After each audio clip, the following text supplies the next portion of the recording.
Olá pessoal, sejam bem-vindos mais uma vez no canal SOS Supervisores, um canal que é especializado na liderança de linha de frente de produção. Hoje, o último episódio em relação à oportunidade que eu tenho de contar para você quais foram os meus 10 principais erros. E eu guardei os 3 mais pesados, aqueles que me causaram um pouco mais de dor e me atrapalharam na carreira, para deixar um pouquinho para o final. Então, se você gosta desse tipo de conteúdo, já deixa o seu like. Vamos começar, vamos aquecer, que eu tenho aí 3 declarações, 3 confissões para você. E não só esses problemas, por que eles aconteceram e como eu solucionei no dia a dia. E eu ainda vejo muita gente cometer esses mesmos erros e sempre quando eu posso, eu oriento as pessoas para que pensem e reflitam em relação ao que está acontecendo, bem como os caminhos, e hoje eu vou ter a oportunidade de dividir com muitas pessoas que estão nos assistindo. Então, vamos lá, vamos começar. Pessoal, o meu 8º grande erro que eu considero na minha carreira, hoje eu vou falar 3, o 8º, o 9º e o 10º, foi basicamente ter muitos conflitos com as áreas de suporte, né? Então, a produção é basicamente o polo central de toda a empresa, é através da produção é que se gera a riqueza, né? É que se gera os produtos ou os serviços para serem comercializados e as áreas de apoio precisam apoiar. E eu tinha realmente bastante conflito com essas áreas, né?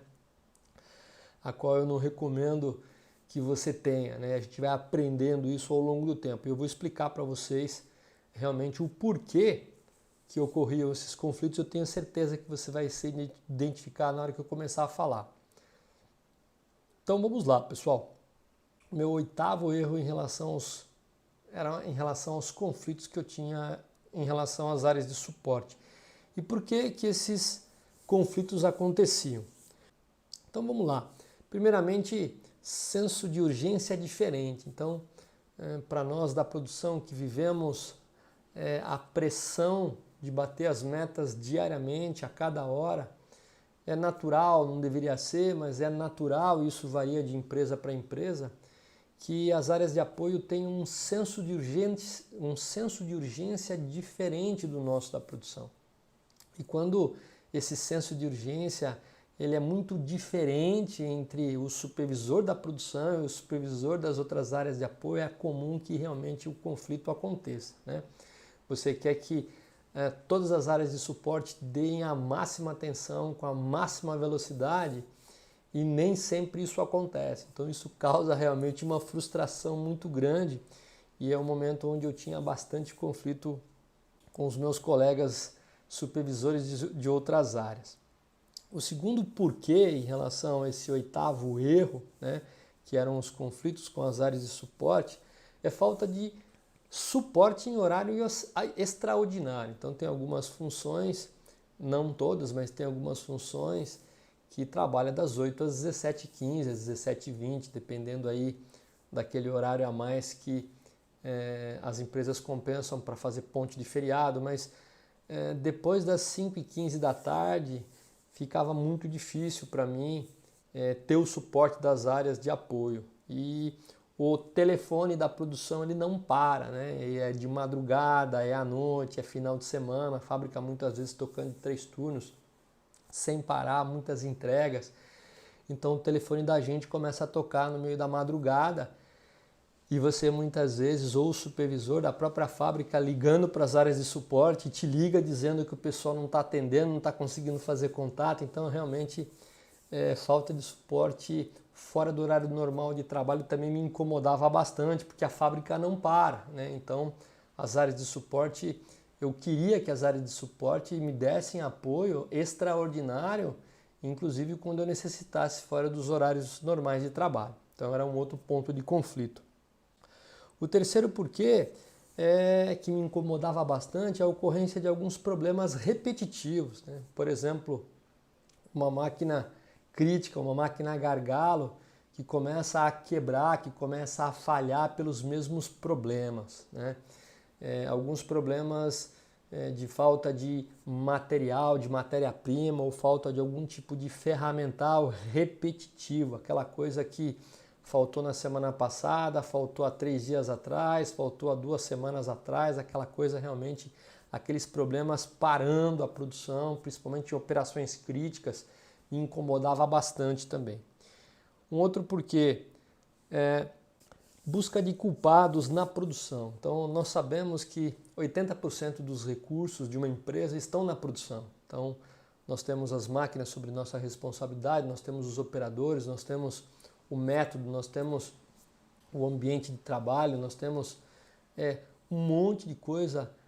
Todos os recursos, 80% estão conosco. Né? E é normal também, não deveria ser, né, um normal entre aspas, que muitas vezes no calor de uma discussão, se não houver profundidade para tentar entender a relação de causa e efeito, e o efeito aqui é um problema, é muito fácil as pessoas tenderem a culpar os operadores. Né? E posso te dar uma dica aqui, ou uma declaração com toda certeza, que o que tem menos culpa e responsabilidade em relação a tudo que está acontecendo na fábrica é o operador, é os empregados. Quem desenha o sistema, quem faz a gestão, quem faz a política é o pessoal da liderança. Todo mundo que tem cargo de liderança é responsável. Né? O supervisor, principalmente, ele é responsável pela área dele. Né? Então, realmente, tem que tomar bastante cuidado quando a gente acaba culpando alguém da área de suporte, bem como a facilidade que as áreas de suporte têm para qualquer coisa, muitas vezes, jogar a culpa no operador. Então, a gente tem que ter muito cuidado para tentar se aprofundar na causa, e quando você se aprofunda, você vai saber, você vai ter a certeza que o operador é uma grande vítima, né? Ele é orientado pela política, pelo sistema, pelos procedimentos, ele muitas vezes segue ou não segue por nossa responsabilidade também. Então, muito cuidado quando a gente procura aí um culpado, ou as áreas de suporte acabam procurando um culpado na produção, muitas vezes para justificar um erro que é das áreas próprias de suporte. Tá? Então, eu ficava realmente bastante incomodado quando as áreas que deviam me apoiar acabavam realmente querendo jogar a culpa nos operadores pelas coisas que aconteciam. E uma coisa que eu vejo que acontece até hoje, pessoal, é aquela falta de consciência, a falta de conceito das áreas de suporte em relação a cliente-fornecedor. Então, eu sempre falo para as minhas equipes da área de suporte, de processo e melhoria contínua, e sempre foi assim em todo lugar que eu trabalhei, porque eu vivi por muitos anos a função de supervisor de produção, que as áreas de suporte, elas estão lá para apoiar a produção. Então eu sempre brinco com a minha equipe, né? Aquele tom é lógico de verdade, que a produção ela tem um contrato de trabalho com as áreas de suporte. E esse contrato ele pode ser rasgado a qualquer momento. Basta que as áreas de suporte não gerem valor, não agreguem valor. Então eu sempre com a minha equipe, quando eu pontuo o desempenho deles no final do ano, quando eu vou dar a nota de desempenho em relação a resultado e competência, eu vou primeiramente perguntar para o operador o que ele achou do suporte que meu engenheiro de processo e melhoria contínua deu para ele, se ele gostou, se ele está satisfeito como cliente. E eu vejo, de uma certa forma, uma certa ansiedade, uma certa dificuldade dos supervisores em relação à sua área de suporte. Né? Parece que muitas vezes é o contrário. Parece que a produção precisa suportar as áreas de apoio, seja ela qualidade, planejamento, manutenção, engenharia do produto, compras, seja lá qual for. Né? Então, realmente, essa falta de consciência, né, de quem é cliente, de quem é fornecedor, realmente me incomodava bastante. E está aí basicamente 5 pontos, 5 fatores que me levavam a realmente ter aí os conflitos naturais que acontecem principalmente quando você está no início de carreira.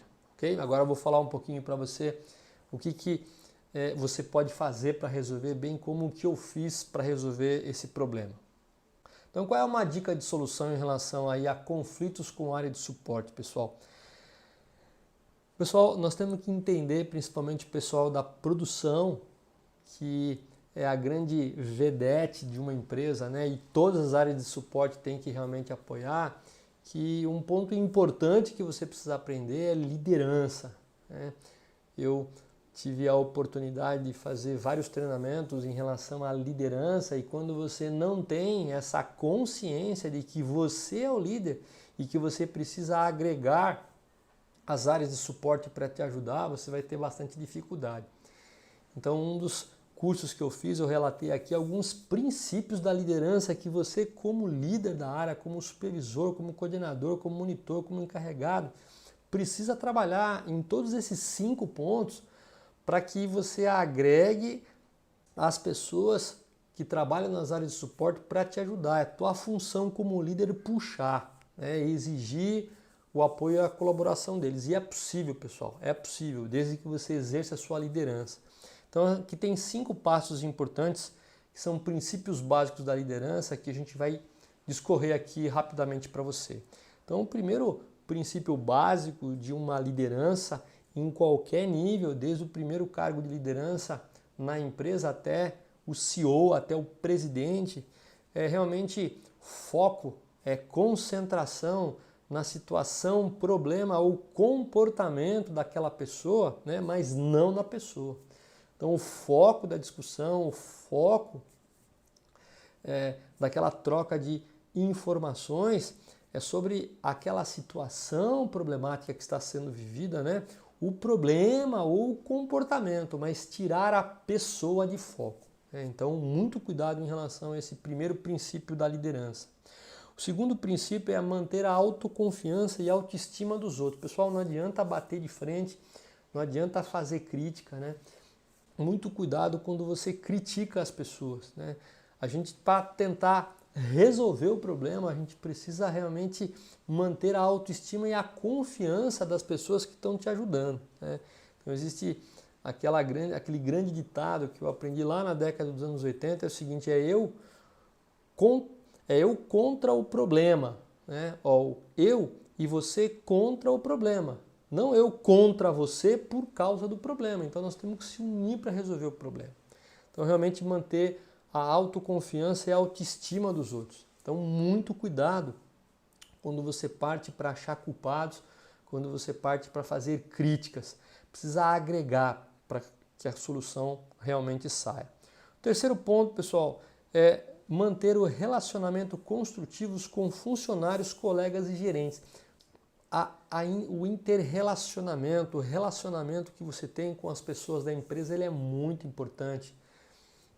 Uma empresa, uma equipe, uma área só vai mais longe se for acompanhada. Então, realmente, ter bons relacionamentos profissionais, de respeito, né, de reciprocidade, em que você ajuda, o outro te ajuda, ele é muito importante, porque é o trabalho em equipe que faz com que a sua área, bem como a empresa, vá adiante. Então, muito cuidado em relação a relacionamento, ok? Seja em qualquer departamento, seja em qualquer hierarquia, gerente, diretor. Então, mantenha esse relacionamento construtivo, essa aproximação, para que realmente você possa ter aí o apoio necessário no dia a dia, bem como você prestar o apoio necessário para que essas pessoas realmente possam reconhecer e possam ter reciprocidade em relação a você. As áreas de suporte vira e mexe precisam da ajuda da produção também, não é só somente uma via de uma mão, né? E 4, tome conhecimento, tome iniciativa para tornar as coisas melhores. Então, realmente a liderança é sua, a iniciativa é sua como dono da área.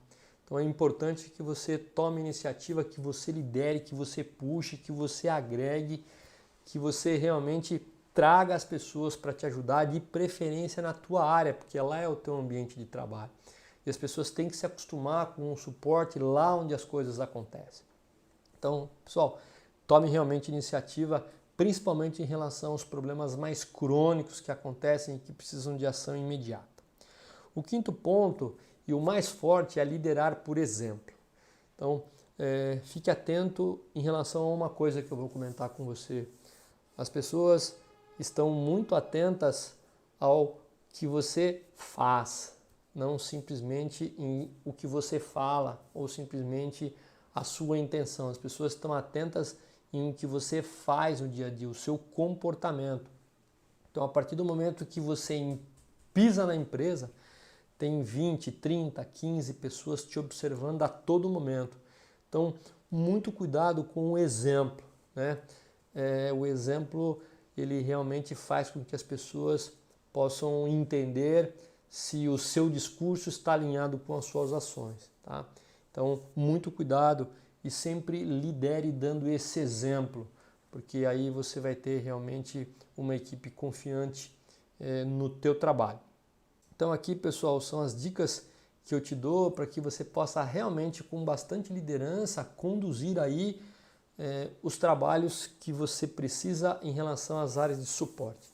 Então, deixar realmente os conflitos profissionais para serem discutidos no sentido de resolver o problema.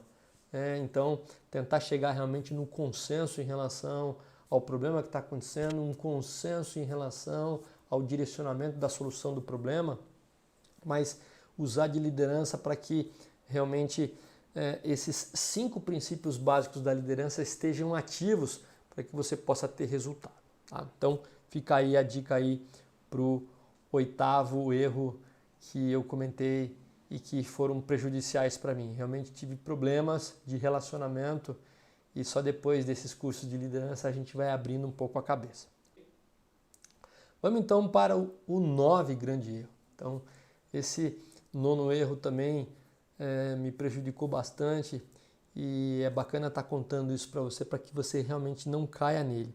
Então, o 9º erro que eu considero grave é a pouca comunicação ou pouco desafio, né? O pouco desafio que eu trazia para a equipe. Então, eu vou te explicar mais ou menos o que acontecia naquela minha época, para que você possa avaliar se algo acontece similar a você. E eu vou contar uma história que realmente aconteceu comigo em relação a esse item. Então, vamos lá. Pouca comunicação e desafio à equipe. Por quê, pessoal? Aquela impressão que a gente tem, principalmente quando a gente é mais novo, que eu sozinho vou mais rápido, né? Então, eu sempre costumo dizer para o pessoal o seguinte: eu sozinho realmente vou mais rápido, mas eu acompanhado eu vou mais longe.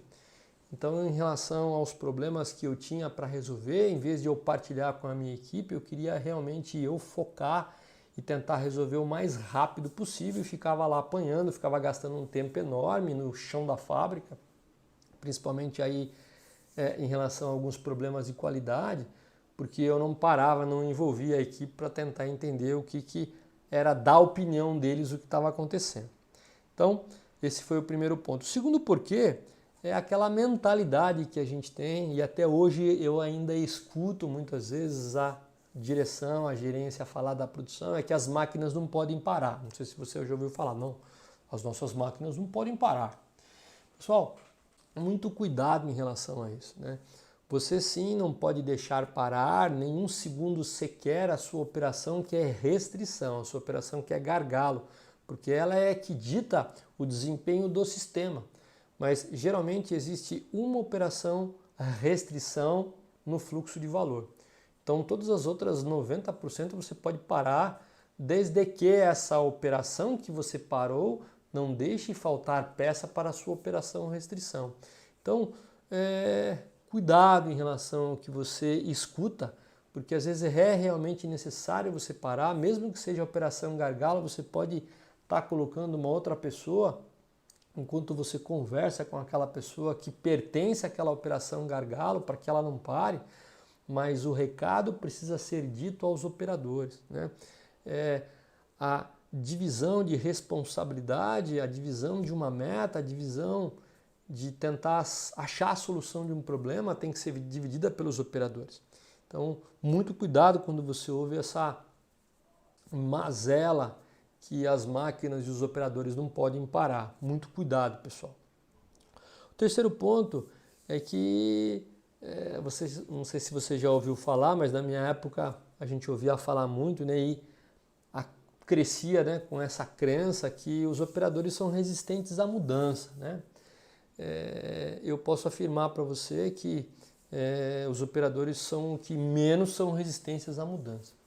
Quanto maior é a posição na empresa, maior é a resistência. E ele muitas vezes é resistente, o operador é resistente porque ele não está sendo participado de alguma mudança que está acontecendo na operação dele, na seção dele. Então a gente acaba invadindo a área operacional e fazendo mudanças sem pedir a opinião dele, sem pedir a participação dele. Muitas vezes a mudança é inevitável. Eu preciso realizar a mudança, mas como eu realizar, eu posso ter a participação, não só posso, mas eu devo pedir a participação dele, de suas ideias em relação a como mudar. Então, eu como realmente ficava preocupado com o que os operadores poderiam trazer para mim em termos de resistência, porque eu não conhecia, não sabia como lidar com os operadores, acabava tendo pouco contato com eles, passando informações, aquelas estritamente essenciais. E na empresa também não havia um processo padrão de comunicação, pessoal. O processo padrão de comunicação ele é fundamental, porque quando você não tem um processo padrão de comunicação, você costuma assumir o que você acha que é certo. E existe realmente um padrão de comunicação assertivo para que você possa se comunicar com as pessoas, para que você possa interagir com as pessoas. A base da liderança é a confiança e a comunicação. Então, muito cuidado, pessoal, se a sua empresa não tem um padrão de comunicação, porque no afã e na ansiedade de a gente se comunicar, a gente faz muita bobagem. Então, muito cuidado que daqui a pouco eu vou te dar um passo a passo de como você realizar aí uma comunicação assertiva. E um outro porquê em relação aí, o porquê que eu errava em relação à minha comunicação, me comunicava muito pouco e desafiava muito pouco a equipe, é que realmente caso houvesse, e havia realmente, porque muitas vezes aquela mudança que eu estabelecia sem consultar as pessoas, depois os operadores aí sim eles resistiam, eu não sabia muito bem aí, não estava preparado com a reação das pessoas, né? Então muitas vezes a gente passava uma tarefa e as pessoas falavam o seguinte: olha, eu não sei fazer isso do jeito que você está querendo que faça aí, eu não sei fazer. Então me ensina aqui como é que faz. Então a máquina está aqui, a ordem de fabricação está aqui, a matéria-prima está aqui, então vem aqui no meu lugar e faz, porque desse jeito que você falou, eu acredito que não dá para fazer.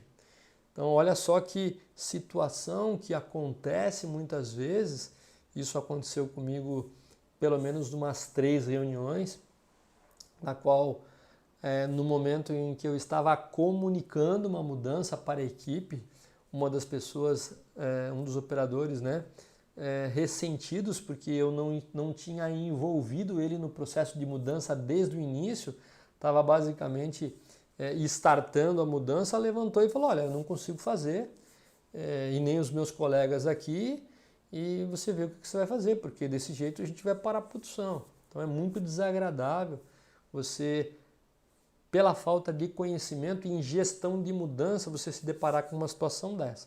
Então tá aí alguns porquês, algumas razões na qual eu acabei tendo, como eu tinha pouca comunicação, né? Os fatores que me levaram a ter pouca comunicação, a crença limitante que eu tinha, que me levou a ter pouca comunicação com a equipe, bem como desafiar. Então, pessoal, tome muito cuidado em relação a isso.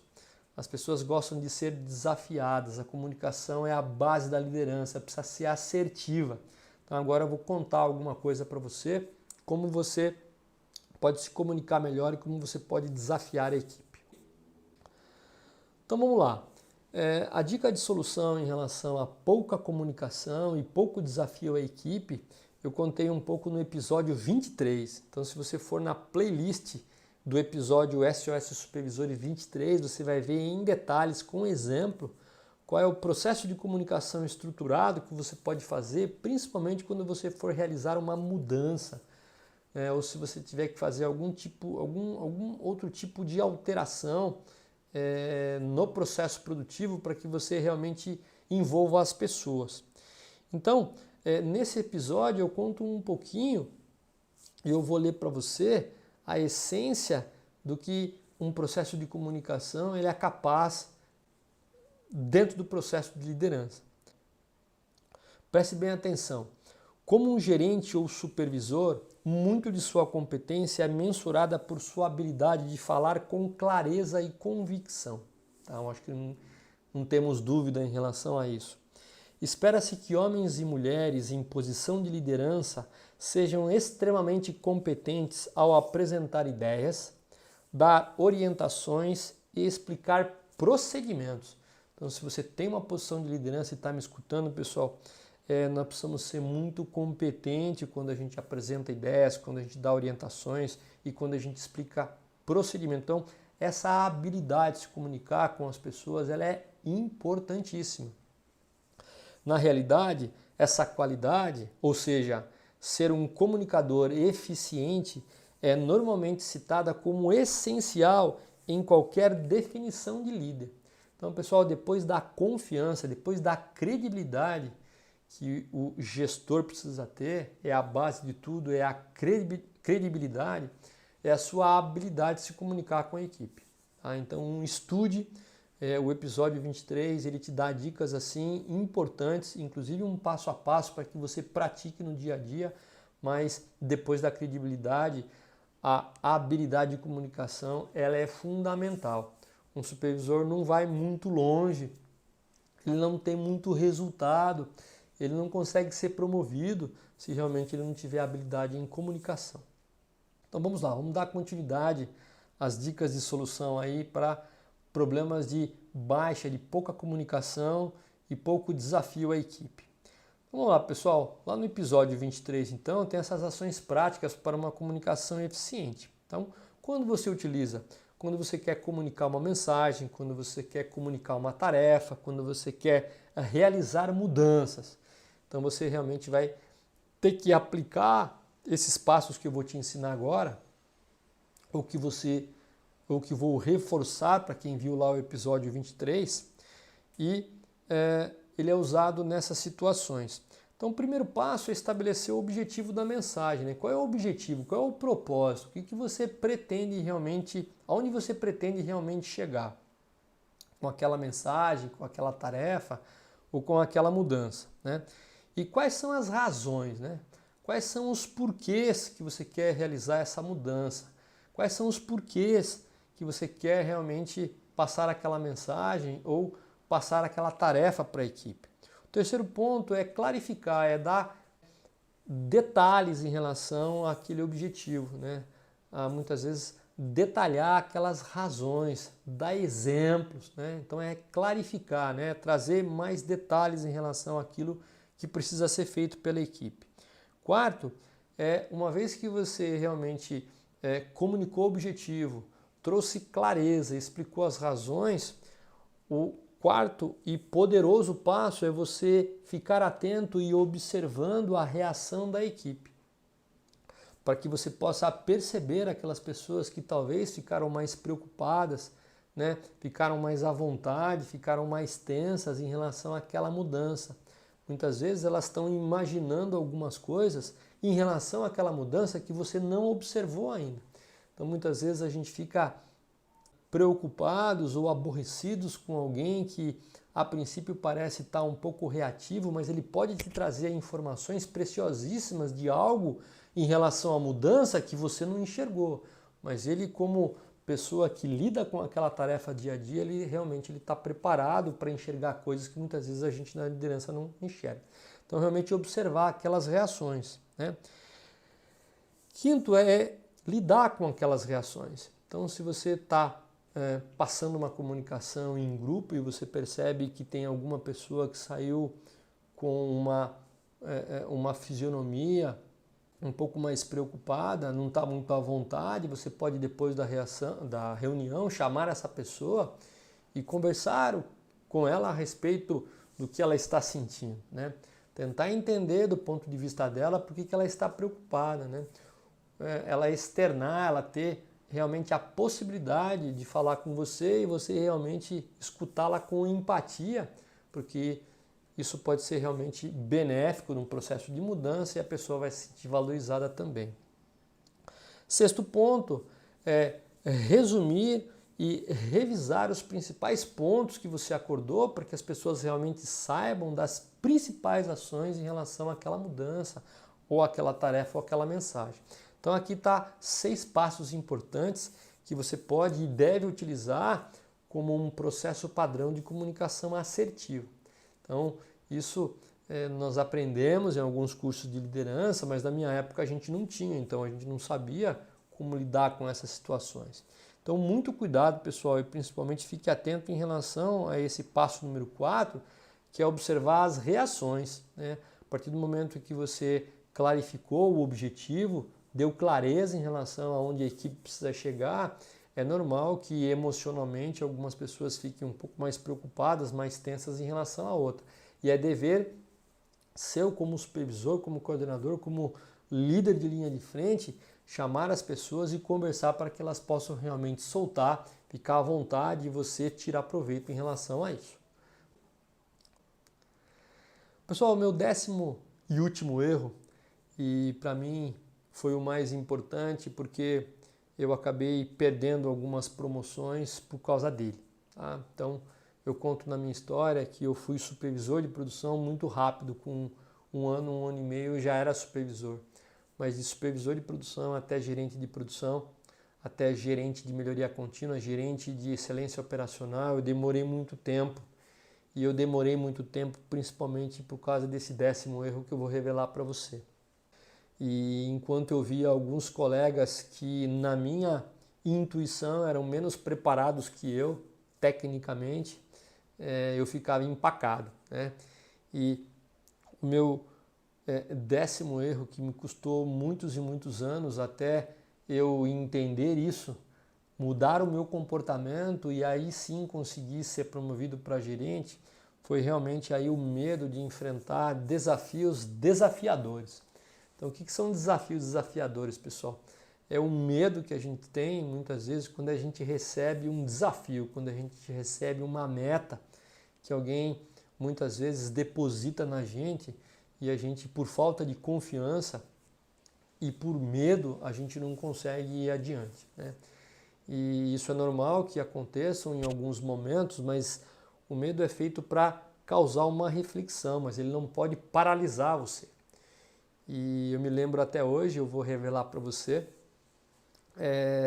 um período da minha carreira em que eu era supervisor de produção e estavam ocorrendo algumas promoções e eu já tinha um bom tempo como supervisor e eu comecei a ver os meus colegas do lado sendo promovidos, sendo chamados pelo gerente de recursos humanos para que desse a notícia. Esse cargo naquela época, né, de gerente de linha de produto, né, na produção tinha inclusive carro e todos eles foram chamados e eu não fui chamado, né? E por último eu vi que alguma coisa estava acontecendo, eu fui falar com o gerente de recursos humanos na época e perguntei para ele, né, por que eu queria saber, na verdade, por que eu tinha sido preterido ao invés de ser preferido, né? Eu queria entender quais eram as razões do ponto de vista dos gestores, dos diretores, que me levou a não ser escolhido, enquanto alguns colegas, inclusive com menos tempo de supervisão, tinham sido eu não. E eles foram bem claros naquela época. Isso foi muito importante para que eu realmente mudasse o meu mindset, né? O gerente chegou para mim e falou: Ayrton, é muito claro a nossa posição e é importante que você reflita que nós chegamos à conclusão que todas as vezes que a gente dá um desafio para você, você primeiro olha a barreira para depois olhar o resultado final, né? Você sempre se apoia a ficar olhando as barreiras, as dificuldades. Isso causa um incômodo para a gente que é da direção. Então, olha só, pessoal, muitas vezes a gente assume alguns comportamentos no dia a dia que são realmente maléficos e a gente precisa perder muitas vezes uma boa promoção para que você pare para refletir, faça um exame de consciência e siga adiante. Então, muito cuidado quando você fica com medo. O medo é normal, mas ele não pode te paralisar. Tem que ir adiante, tem que enfrentar, e a gente vai falar um pouquinho, algumas dicas em relação a isso. Então, pessoal, por que realmente eu tinha medo de enfrentar aí grandes desafios, né? Naquela época e até hoje eu percebo, né? A zona de conforto é sempre melhor, né? Mudança é uma coisa que faz com que a gente tente sair, né? Que a gente saia algo, você é empurrado fora da zona de conforto, e isso te traz um desconforto. Então, realmente muitas vezes ficar na zona de conforto é melhor, mas para quem quer crescer, para quem quer se desenvolver, não pode ficar na zona de conforto, né? E muitas vezes vinha na minha cabeça, poxa, mas eu nunca fiz isso, né? Eu nunca enfrentei esse desafio, né? Será que eu vou conseguir? Será que eu tenho capacidade de atingir essa meta, né? De vencer esse desafio, né? E se ninguém me ajudar, né? Se eu ficar sozinho, né? E se eu fracassar? Então essa realmente era um medo muito grande, né? Eu via muito as dificuldades e não aquela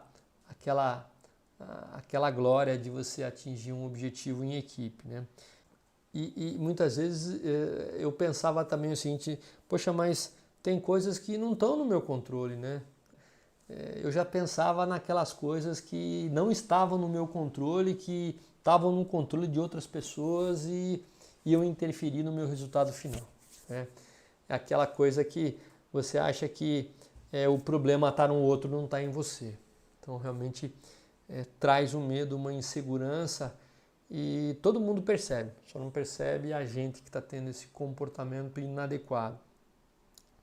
E porque eles sempre querem mais e mais, então me incomodava um pouco naquela época, uma visão pequena, limitada que eu tinha, que a gerência, a direção sempre queria mais, sempre queria mais. E se você é um supervisor, se você tem um cargo de liderança, se você quer crescer, você realmente precisa estar acostumado em relação a isso, né? E sempre tem oportunidades, pessoal. Sempre tem uma maneira de fazer as coisas ainda melhores. E a minha vida profissional, depois dessa mudança de mindset, realmente me fez não só acreditar, mas provar que sempre é possível melhorar, né?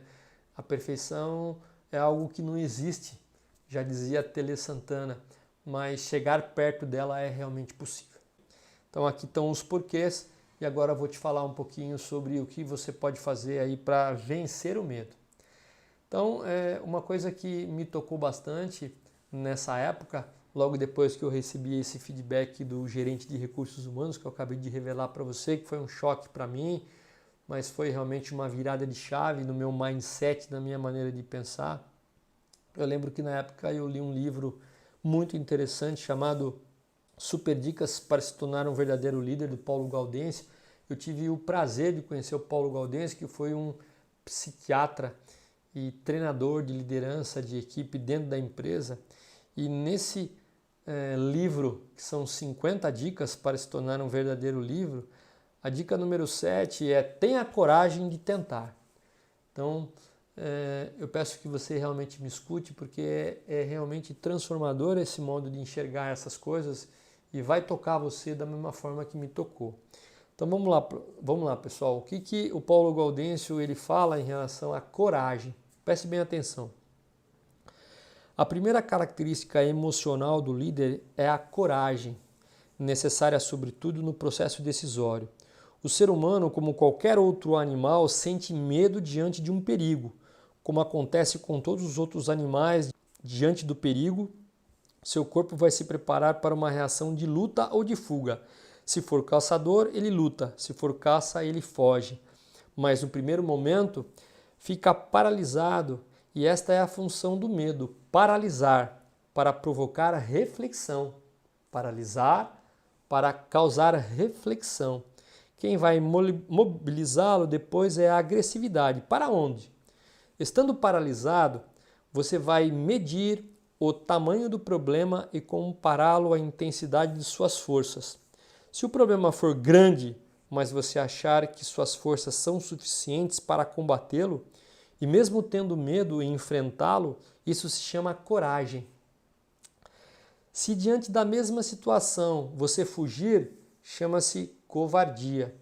Se o problema for tão grande que não possa ser enfrentado e por isso você fugir, o nome é prudência. E se numa situação idêntica você o enfrentar, é irresponsabilidade. Agora presta bem atenção no desfecho dessa dica de Paulo Gaudense, pessoal. Lidar de forma madura com as emoções é saber lidar com o medo e com a agressividade, de maneira tal que as decisões sejam sempre corajosas e prudentes, jamais covardes ou irresponsáveis. Então, na verdade, pessoal, quando eu ficava preocupado, ficava escondido realmente na minha zona de conforto para não enfrentar aqueles problemas, pessoal, na verdade eu estava sendo covarde, né?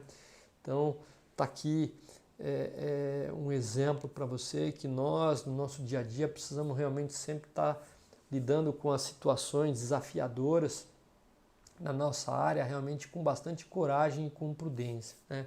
Nunca com irresponsabilidade e covardia.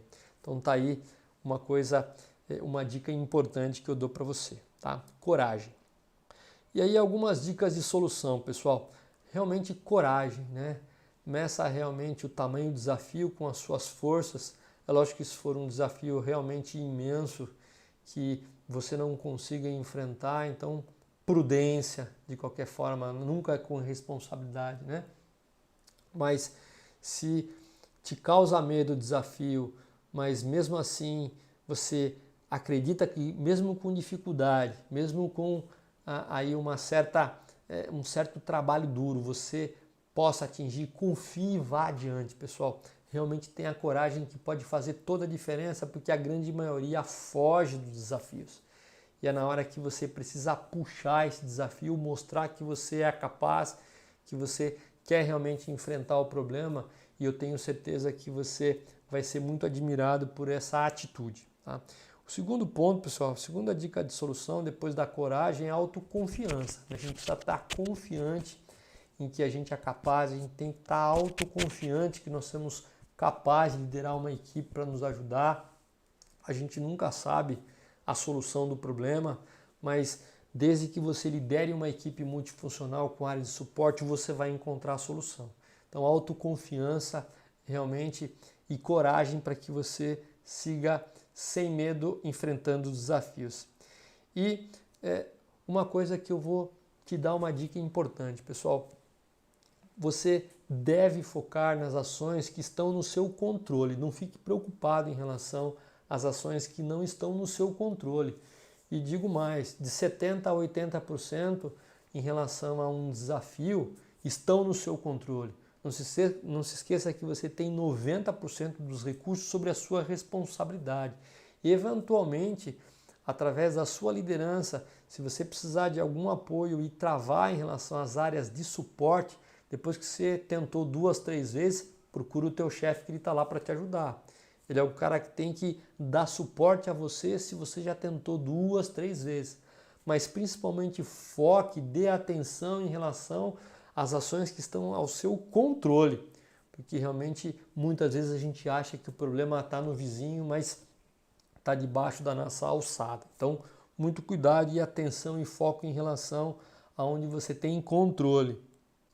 Outra dica importante em relação a enfrentar aí grandes desafios é que a frequência, pessoal, ela vem na frente da excelência. Então, o que eu quero dizer para você? É importante que você mantenha uma frequência de reuniões ou de planejamento em relação a atacar esse problema com algum tipo de método, na qual você, toda semana, você foque nessa situação.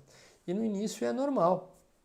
Se você vai na academia e deseja muitas vezes ficar em forma, no início não é importante a qualidade do exercício, mas aí é importante que você vá na academia. Então, se você precisar ir 5 vezes por semana ou 3 vezes por semana, então vá 3 vezes por semana. Aos poucos, você vai melhorando a qualidade dos seus movimentos, do seu exercício. A mesma coisa em relação à alimentação. Então, no início, não espera-se excelência, mas aquela frequência, aquela constância de você estar indo todos os dias praticando para que aos poucos você possa ir melhorando, adicionando a excelência ao longo do tempo. Mas frequência de reuniões, de tratativa em relação àquele desafio, ele é muito mais importante do que a excelência. A excelência vem depois, tá? Então tá uma dica importante para você. E gente, sempre quando possível, peça uma mentoria. Na empresa sempre tem aquelas pessoas que você admira, aquelas pessoas que podem te ajudar, aquelas pessoas que podem dar um coaching para você, que pode te orientar em relação ao método, pode tirar alguma dúvida um pouco mais técnica, inclusive de liderança. Se apoie nessas pessoas, que eu tenho certeza que essas pessoas que você admira, a partir do momento que você fala isso para elas e convida essas pessoas para te ajudarem, eu tenho certeza que elas vão te ajudar. Então sempre tem pessoas na empresa que podem dar essa força e te mostrar um caminho, uma direção para que você possa atingir esses desafios com mais facilidade. Então tá aqui algumas dicas em relação aí como você pode enfrentar esse medo de superar grandes desafios. Então, pessoal, vá adiante com coragem que eu tenho certeza que vocês vão conseguir. Então, pessoal, esse foi aí a terceira parte desse episódio onde eu conto aí quais foram os meus 10 principais erros e as dicas aí de solução de como eu superei. Então nós falamos um pouquinho sobre o conflito com as áreas de suporte, falamos um pouco sobre a pouca comunicação ou a inabilidade de comunicação, não só com a minha equipe, mas com os meus parceiros, bem como aí eu desafiar pouco a equipe, trazer pouco a equipe para o jogo, o medo de enfrentar grandes desafios, bem como aí as principais dicas de solução. Então a gente falou um resumo para você. Pessoal, e por que é importante, né, você ficar atento a esses problemas, né? A gente já comentou, para que realmente, quando você foca realmente o seu esforço, tanto naquele esforço que é menor, aqui no quadrante 1 e 2, naquele esforço que às vezes é menor, mas com impacto grande, né? Esse tem que ser rápido, e depois aquele que é um pouquinho maior de esforço, mas que vai gerar um impacto. Quando você foca as suas ações nos quadrantes 1 e 2, então você consegue atingir os seus objetivos com mais facilidade, né? Você consegue foco. E quando você começa a ter resultado, realmente você começa a ser reconhecido. Pessoal, nós só somos reconhecidos se nós temos resultados. E aquele resultado que vem da competência, né, do conhecimento, da habilidade e da atitude que nós temos. Então é nesse foco, com essa direção, que a gente vai ser reconhecido. Então é toda uma jornada a sua carreira, né? A sua carreira é uma jornada de aprendizado e começa pela sua atitude de realmente aprender com esses erros e ter a coragem para superar esses desafios que sempre vão vir pela frente, principalmente para o pessoal que trabalha na produção. Pessoal, mais uma vez, o que vocês acharam da dica? Deixa aí os seus comentários, eu quero saber se elas te ajudam aí, se geram valor, se faz com que você melhore os seus resultados no dia a dia. Então, por favor, deixe os seus comentários, porque a nossa missão aqui é realmente gerar valor, gerar transformação para você. Então, se você realmente gostou desse conteúdo, deixa o seu like, comenta, compartilha com o seu grupo de colegas, faça os seus comentários. Se você não é inscrito ainda, inscreva para que você possa receber os avisos. Praticamente quase todos os dias a gente solta um vídeo no YouTube e eu tenho um prazer para que eu compartilhe com você essas informações que realmente geram valor. Então, pessoal, muito obrigado por mais esse episódio. Fique conosco, porque esse é o canal SS Supervisores do canal que leva você mais longe. Até o próximo episódio.